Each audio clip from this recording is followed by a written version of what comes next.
Our film is Finley, and it's about this little guy coming to life and his shenanigans trying to kill some people that have moved into his house. And he can't do it. He keeps failing over and over, and he has to learn from his mistakes when burglars break in, and he's got to take them out. So, we're both kind of the producers. I wrote it. He came up with a lot of the gags and ideas. We kind of bounce ideas back and forth. We're both kind of directors in a way, I would say. I mean, he had to be behind the camera when I was puppeteering, and I had to be behind the camera, so... I directed, he acted. Exactly, I'm just his right-hand man, his left hand, literally, and we're the only ones who trusted ourselves with puppeteering this whole thing, because it's to properly get the characterization, the animation of Finley. It had to be someone who wrote the script. He was the primary writer, but I assisted on the writing. It's super difficult when you're just looking at him. I mean, he looks just, like a little piece of wood. And then when you take the time to practice and you start realizing that, there are little mannerisms that are cute or funny, or, him banging his head against the wall and stuff like that. You have to look at movies like Gremlins and, I guess, Child's Play that are, like, huge inspirations for this. And, like, those were just puppets, and they had such movement just because of little things like their mouth or the way their eyes moved at the same time as their mouth. So, I mean, we just had to practice, and we had to be constantly looking at the footage and be like, nope, let's do it again. I think the rat poison scene, we did that, we reshot it twice, and we did it over and over and over because it took both of us. Like, I was laying on my back with just my, I think, what was it, just like a little finger trying to hide from the screen, and then he was, what were you doing? Well, we sometimes we just back and forth. It's like I try, and Zach's like, no, it doesn't look good, let me try. And that's true, that's true. And so we do it like that. It's essentially whatever worked. Definitely fortunately, Finley has this great aesthetic, and we can't take credit for his face, but of course, there's the dark side of Finley, the gritty, the scary, Finley inspires fear sometimes when when you show him off to people, but also there's a funny element, obviously, of if you doing the right motions and whatnot. Finley is this comedy object, and so finding that balance was key. Yeah. I guess the length of time it took to film Finley and bring him to life was early on we had the Center for Puppetry Arts helping us, and they were going to come out and do some of the puppeteering, and they had to cancel last minute. So we were like, oh no. So I just decided to take the storyboard, film everything with the actors first, and then anything that had the doll and the actors, he and I just practice. And so we shot everything with the actors in 5-6 days? Mm-hmm. And then we went back and picked up everything for 2 weeks of him. And then a lot of green screen for the next month. And then the next 2 months were compositing and painting us out of the background. So it was a lot of behind the computer to bring him to life. Yeah, I mean, a lot of shots were redone. A lot of shots we would look at it and be like, it's not possible to paint our arm out in that situation because the shadow he's casting on the arm. So we had to go back and we had to be in these ridiculous, I'll send you a picture, these ridiculous skin tight blue outfits with just our eyes. Yeah, so. That was always fun. There was plenty of discussion of okay, is this going to be real? Is this going to be a child actor that was involved, or is it going to be a green screen? How much green screen? How are we going to do it? And so definitely there's between those 4 or 5 options I named without much clarity. We picked our battles, so to speak, and worked out, so we think. The case with most of our films is a lot of it's done on the fly. movement-wise. I think we have a pretty good idea because I storyboard every single shot before we go into something, and that was super helpful with something like this because we knew where he was going to be in the frame. But then when you get there and you have this doll and it's not a drawing anymore, you're like, oh wait, he looks fake right there. So you had to redo it, and there would be times that he was, just being puppeteered and it just looked like Elmo or something, like a Muppet, and so I was so upset with it, and then we'd have to bring someone else, or we'd put like Keith on a skateboard, puppeteering it so he could move at the same time as moving the head and the arms. And so then it gave a little bit more realism to it. And so a lot of those ideas came out of nowhere, like there was, at one point we had what was it, the wheelchair? The wheelchair with me holding a camera and Finley between my legs, me doing like a plank, and you puppeteering him, and so a lot of those mechanisms were on the fly, and just utilizing. For example, the reason why Zach loves having me around is because I'm the one willing to put my body on the grounds and whatever it needs to be that done. Sounds dirty, but he really is. He's willing to do whatever it takes to make it happen, and so I'm the same way, and that's why no one else could have puppeteered Finley, because so many people would have been like, oh man, I'm crammed into this little spot behind a sofa and my arm's about to break. Let's just call cut. And we are willing to do whatever it takes to make sure that shot looked as good as it did. And I mean, it's my favorite part of the movie. No offense to you. But the doll is, and that's what I keep hearing from everybody, is the doll is, the best part. So I keep telling people it was Child's Play and Home Alone, and I think that's kind of the inspiration behind Finley's story. But the doll itself, I think I've always had a huge fear of the original Slappy from Goosebumps, and I think that's really what it was. That and the Twilight Zone. There's 2 episodes with ventriloquist doll that really freaked me out when I was younger. And I wanted to do a horror film with him, and I tried, and we probably wrote 9 or 10 different variations of a horror short film, and everyone was like lackluster, and it was like, well, Chucky already did this, and so many people have already done this, and then my girlfriend stepped in and was like, make it a comedy, and I was like, all right, because that's kind of what we've always done. We've always done comedy and blended dark humor into it, and we were going for a pure horror film, and then we were like, no, we gotta take it back to what we know, and it worked. So. Well, we also pat ourselves on the back because dark comedy or a true blend of horror and comedy is not easy. It's not.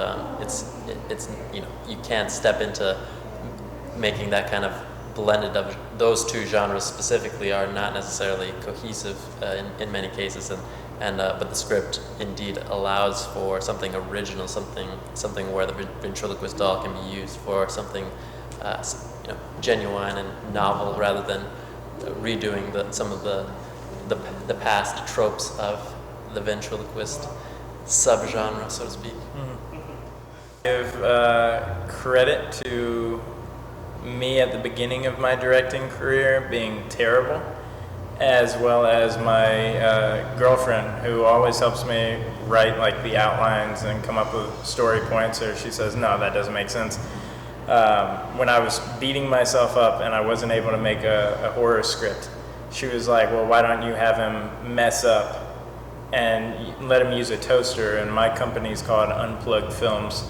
And it's because my very first short film was supposed to be this really sad drama about a guy that's going to commit suicide, and he's got a toaster, and he's going to throw it in the bathtub, and I forgot to plug the toaster in. So it became a comedy, and it was up for like audience choice and stuff, and everybody was laughing, and I was sitting in the back like hiding my head like, oh my gosh, this was supposed to be serious. And so the toaster was the first one that we knew had to go in it, because it's, my beginning of my career was this toaster.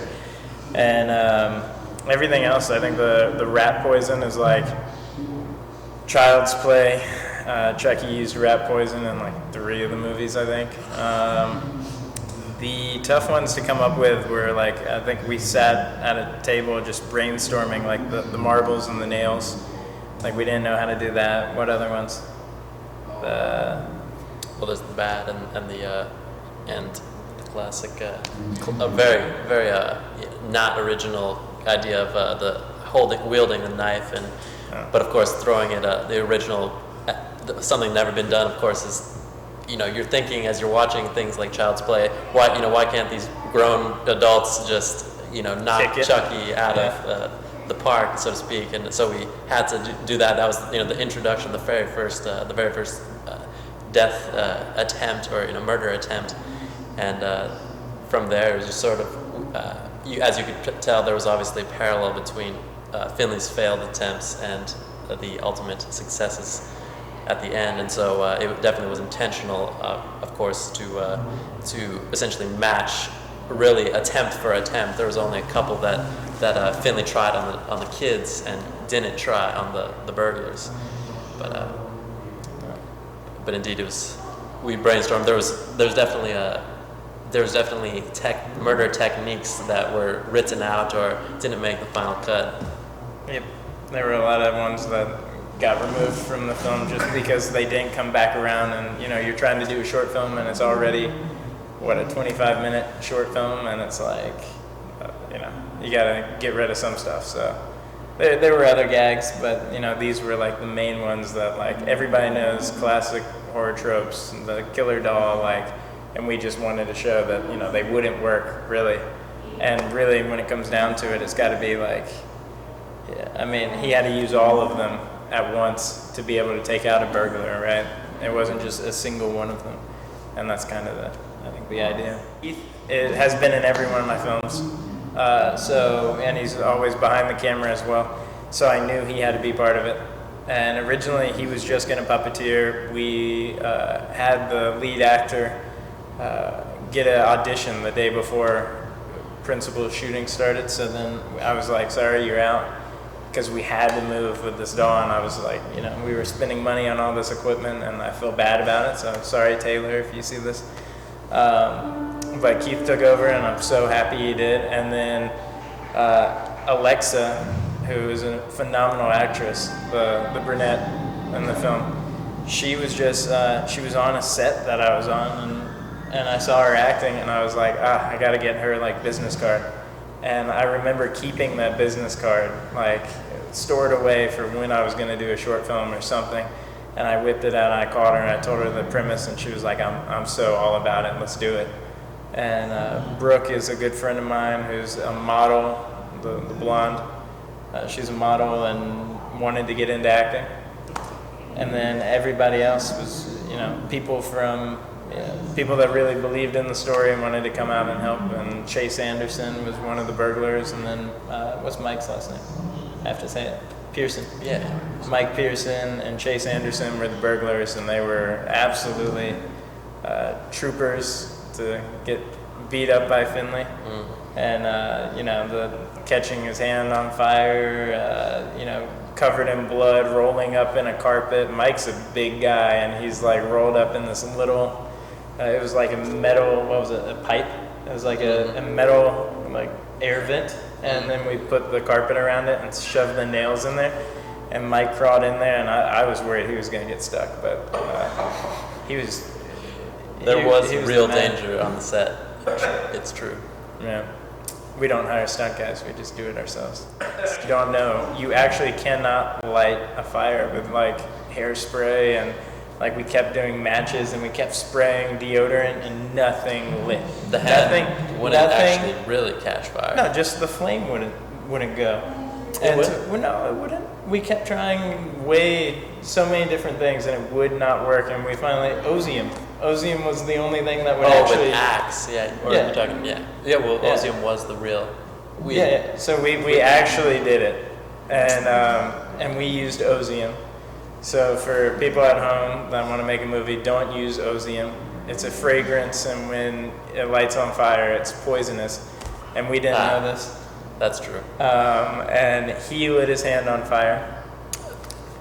we just we wanted a real epic flamethrower and that genuinely lit the hand on fire, but we had to light it manually.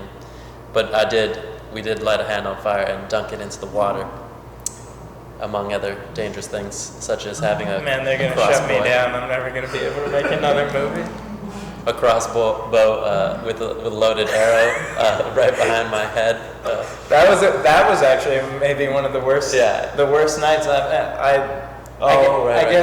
I guess I am. One of the actresses was genuinely concerned about the danger that I was willing to put myself into. And she refused to shoot the scene. And I was just like, well, you know what, fine, like go sit over there and you won't be in this scene. So it was just him and, well, now they know who it was, but it was just him and Brooke on the couch. And yeah, she was absolutely right. She's the smart one. We shouldn't have done it. And you know, I'm trusting two PAs to run with the doll and pull that little string, you know, when he leaves the crossbow and he runs to the back. So that crossbow actually loaded because I couldn't, we tried to CGI the bolts in it, and it just wouldn't work with the way the camera was moving. And so we put the bolt there. And there was a piece of tape on the end. Oh, right, there right. was a, we took the tip off. That's true. That's true. So we're not total, you know, badasses, but I was ready. It would have hurt. It definitely would have, you know, broke the skin. It's true. Yeah. But that's actually one of my favorite bits in the movie is when Finley thinks that he has succeeded and celebrates and turns around. To me, that's. Yeah. I genuinely enjoyed every moment, and I remember finishing the movie and being like totally depressed, because it was like going from having this family that was always around filming all night and everybody was laughing and like the doll's just funny. Like whenever we did something, there was just some amount of humor in everything. And I don't know, what's your funniest moment? I mean, I can think of a few really funny ones that are like, you did something dumb, but yeah, there's a lot of opportunities. A lot of opportunities for comedy. I enjoyed the scene of myself in the car with Finley with trying to suffocate me. That was an enjoyable scene to shoot. But indeed, there's I guess not necessarily funny, but I guess in the moment difficult, and then afterward when you see it, it's just pride-inducing when it came out the way we wanted. A lot of those across. I can actually answer the question now. The funniest moments on set were the main burglar. I don't know if he's the main one, but the bad burglar, Chase Anderson, coming to my house to get on my bathroom floor and me promising him that I washed it. And I did not wash that bathroom floor. It's on film. Yeah. I know. And he's crawling, and you see the movie, and he's like, you know, the water on the floor is going in his mouth, and he's like, ooh. So there was that. There was there were some good ones. I mean, the burglar, doing that. There's this. There was a post on the stairs. What would you call that? The actual, what would you call it? Yeah, just a stair handle post. Well, it's just a post, and it was loose. And one of the actresses taped a sign that said, "Do not touch." And she kept putting the sign back up, and I kept taking it down because, like, why are we putting the sign up? And I was like, no one here is going to fall. And the PA that sat on my boom pole and broke it, he was downstairs, and we just hear, "Do, do, do, do, do." And he has leaned against the post. The post is snapped out of the wooden floor, and he's just rolled down the stairs. And, it's never funny when someone hurts themselves, but, in some cases, I guess it's humorous. But I don't know. Maybe we should cut that one out. Next for Finley. I really wanted to make a Finley Part 2 that was going to be a buddy film between him and Finley, and he was going to be the only one that survived the end of the movie. and it was going to be Finley the cat and him driving away because the police wouldn't believe you that your dog killed your girlfriend and your friend that lived with you.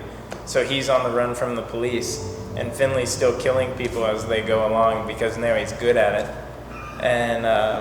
And so Keith is having this struggle, and they would eventually bond over like the death of the cat or something and bury it, and it was going to be this really weird thing, but maybe it will happen one day. But for me, the next thing that I'm doing is remaking my first feature, which is called Furry Nights. Someone's trying to fund it the way that it should have been funded when I first did it. Keith was in that film. And so I think we'll be remaking that feature, and then I'm writing a feature that we're hoping gets picked up. So trying to jump into the features, and of course still do short films. Like I want to do them every month so that you're constantly pushing out content, and so many people in Atlanta and just everywhere want to work on stuff like that and keep the creative juices flowing. And so that's kind of one of my big goals, is just to try to get as many people as I can together once a month, film short films, put them in festivals, and one has to hit, right? So, but it's hard to follow up Finley, and it's so many people love him as a character, and it's like, how can you do that again? And I guess the feature film had a character like Finley, and it was like Mr. Fox, and he was the big bad guy, and people seemed to really like him as a villain, and then now Finley's become this likable villain that I don't know I can ever do something as, maybe I've peaked with Finley. You can do a feature with him. That's true. That's true. Just that we hope everyone enjoys Finley, and I hope we have some good ideas that can get on top. That we're proud of our production. I guess what I would say is, if you're a filmmaker, should I look at the camera? You can. If you're a filmmaker, keep doing it. Keep doing whatever you can, even if you don't have the budget. We didn't have the budget to make Finley, and we did it anyways.